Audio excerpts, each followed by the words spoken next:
ताकि उनका बच्चा जिंदगी में एक सक्सेसफुल दिहाड़ बन सके।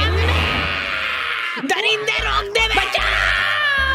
मैं अपनी दिहाड़ी करने वैन से जाता था। हमारी वैन वाले ड्राइवर का नाम था भैया जी और उसकी वैन का नाम था मैजिक, जिसका हर दूसरे दिन टायर पंचर हो जाता था। बच्चे लोग स्कूल जाके पढ़ना सीखे ना सीखे, टायर पंचर बनाना जरूर सीख जाते थे। लेकिन भैया जी से मेरा अलग अटैचमेंट था। उनसे मेरे को दिल से नफरत थी। ये आदमी सुबह 5 बजे आके मेरे घर के सामने हॉर्न बजाता था। अरे भैयू, ओए भैयू, जल्दी से तैयार हो जा बेटा, 5 मिनट में निकलना है फटाफट। 9 बजे का स्कूल है यार हमारा। लेकिन ये आदमी सुबह सबसे पहले आके मेरे को लेता था। उसके बाद हम 3-4 घंटे पूरे शहर भ्रमण पे निकलते थे। शहर के पूरे आखिरी कोने से बच्चे ले लेके आता था ये आदमी। जहाँ पे वैन जा भी नहीं सकती उधर कूदा कूदा के ले जाता था ये, और फिर टायर पंचर हो जाते थे। शाम पड़े वापस से हमको घर घर छोड़ के आता था ये। जिंदगी बर्बाद कर दी थी भैया जी ने मेरी। सबसे पहले लेते थे और सबसे आखिर में छोड़ते थे। लेकिन मैं फिर भी उसी वैन में जाता था, क्योंकि चमेली भी हमारी वैन में आती थी। और बात यह है कि वो मेरे पास ही बैठती थी, मतलब मजबूरन। उसके पास और कोई ऑप्शन ही नहीं बचता था, और मैं बचाता भी नहीं था। मैं घर पे जाते थे, जो 2-3 घंटे मेरे को सोने के लिए मिलते थे उसमें सोता नहीं था, और मैं प्लानिंग करता था कि कैसे चमेली सिर्फ मेरे पास बैठे। चमेली सबसे आखिर में आती थी और मैं सबसे पहले सुनसान वैन में चढ़ के बस्ता अपने पास में रख के और फसर के सो जाता था। बाकी सारे बच्चे अपना बस्ता गोदी में रखते थे, क्योंकि तुम्हारे बाप की वैन नहीं है। मतलब मेरे भी नहीं थी, पर मेरे ऊपर भैया जी को तरस आ जाता था कि बेचारा 5 बजे से आया है, तो वो सोने देते थे।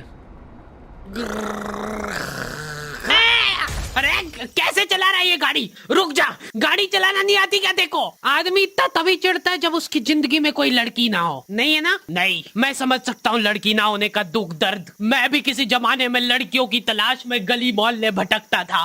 फिर एक दिन मेरे पास से वो निकली।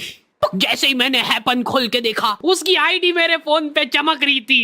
हैपन ये एक रियल लाइफ डेटिंग ऐप है। यहाँ पे तुमको वो लोग मिलेंगे जो तुम्हारे आस पड़ोस से निकले हो कभी ना कभी। 100 किलोमीटर दूर रहने वाले लोगों से बात करके फायदा ही क्या जब तुम मिल ही ना पाओ। और अगर तुम्हारी घिनौनी शक्ल देख के यहाँ पे तुमसे कोई प्यार मोहब्बत नहीं भी करता है, तो तुम फ्रेंडशिप तो कर ही सकते हो फिर भी। So go and check it out, Happen. Link is in the description. लेकिन मैं सोता नहीं था। मैं आंख बंद करके चमेली के घर का इंतजार करता था। तो क्योंकि चमेली आखिरी में आती थी, तो वैन पूरी पैक पुक हो रखी होती थी। बच्चे बाहर उबल रहे होते थे, और मैं अपना बस्ता पास में रख के एक्टिंग देखो, एक्टिंग। और जैसे ही वो आती थी, हड़बड़ाना नहीं, ऐसे टाइम पे हड़बड़ाते नहीं है कि फटाफट बैग उठाया और आओ इधर बैठो जल्दी। मत करना ये हरकत, भाग जाएगी वो। ठरक नहीं झलकना चाहिए जरा सिक भी, एकदम सटल रखना है। क्या हुआ? और कहीं जगह नहीं है क्या? तेरे मुंह में मूत दूंगा मैं। अच्छा ठीक है, इधर ही बैठ जाओ। देख रहे हो, एक्टिंग देखो तुम लौंडे की। ना जाने कौन सी नशीली खट्टी मीठी खुशबू लगा के आती थी चमेली। आज तक उसकी खुशबू है मेरी नाक में। मैं वो खुशबू का पूरा मजा ले ही रहा होता हूँ, इतने में एकदम भभका बास आती है निकाह से। जैसे ही मैं बाहर जागता हूँ, मरा हुआ कुत्ता पड़ा है वहाँ पे। एक काली कार सूख करके निकली और मेरे बच्चे को मार दिया। कैसे करके निकली? शुक। ऐसे नहीं निकली थी, मैं यहीं पे खड़ा था। वो कार आई थी और जैसे ही वो बच्चा नीचे आया, तब वो खड़ा, वो बच्चा चिल्लाया और फिर कार शुक करके भाग गई। उधर कुछ बच्चे ऑटो रिक्शा से भी आते थे स्कूल।